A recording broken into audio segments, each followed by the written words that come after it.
So let's discuss the Stefan-Boltzmann law. Okay, so we have an expression this, right?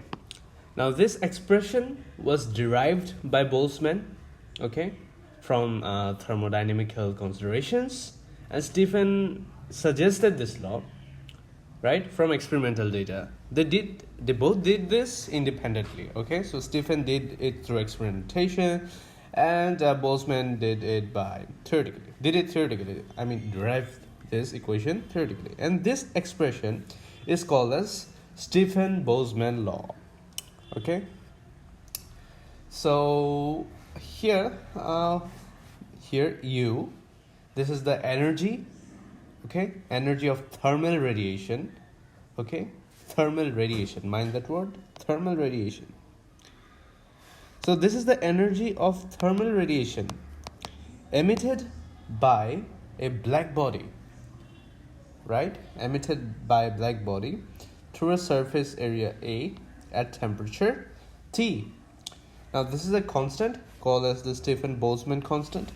The value of this constant is equal to 5.67 into 10 to the power minus 8 watt per meter square per Kelvin to the power 4, right? So yeah, so basically this is the Stefan-Boltzmann law. Now this is for a black body. This is the energy released by a black body having a surface area A at temperature T, right? So this is the energy for a black body. Now for any other body, U is equal to sigma A T to the power 4. This law holds, but there is another constant E, which you might know is called the emissivity of the surface. Right? This is the emissivity of the body. Okay, so the value of E, as you know, lies between 0 to 1. Now when E is it can be equal to 0 and it can be equal to 1, but for this particular law that we are considering, we will not consider the values 0 and 1, okay? So we will not consider these equal signs. Now if it is equal to 0, you might know it would be a perfect reflector, because it would reflect all the energy falling on it. And for equal to 1, you will know it would be a black body, which is also again an ideal situation like the perfect reflector. It would be a black body, that is, it would absorb everything falling on it, every energy from all the spectrum falling on it. So this is the extended form of Stefan-Boltzmann constant, which is true for all real bodies. Okay, now we know from Kirchhoff's law, okay, of thermal radiation, that the emissive power of a body by the ratio of the emissive power of a body to the absorptive power of a body is equal to constant, which is equal to the emissive power of the black body at a particular temperature. We know this, right?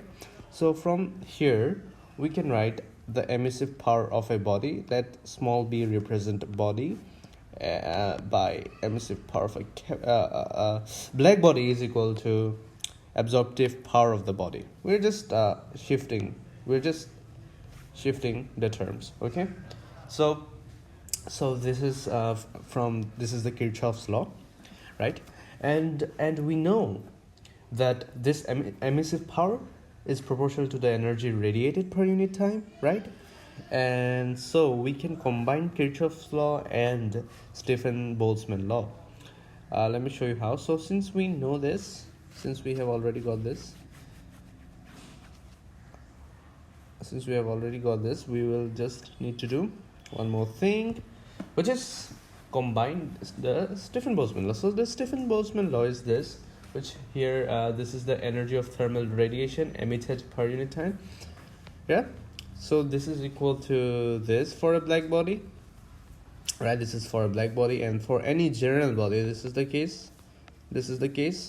So this is the energy, right? The energy of thermal radiation emitted per unit time, and we know that this energy is directly proportional, right, to the emissive power, right? So basically U is directly proportional to emissive power. So we can write this, we can bring this to equation over here, and we can write it as u small b by u capital B to be equal to AB, right? Since u is directly proportional to E, or I can say u is equal to a constant ke, so the k constant gets cancelled out when we put over in the ratio. You can do it by yourself if you can visualize, and then we'll see this out here. We'll get this, right? So we will get ub by u capital B, and that is equal to h per b. All right, now from Stefan-Boltzmann law we have seen that this is equal to sigma 8. Okay, this is for a general body, and for any black body this is the case, right? And if we put it out here, if we put this out here, we will get E to be equal to A, right? We have got E to be equal to A. Thus we can say that the emissivity and absorptive power have the same value. Hope you enjoyed and hope you understood. Thank you.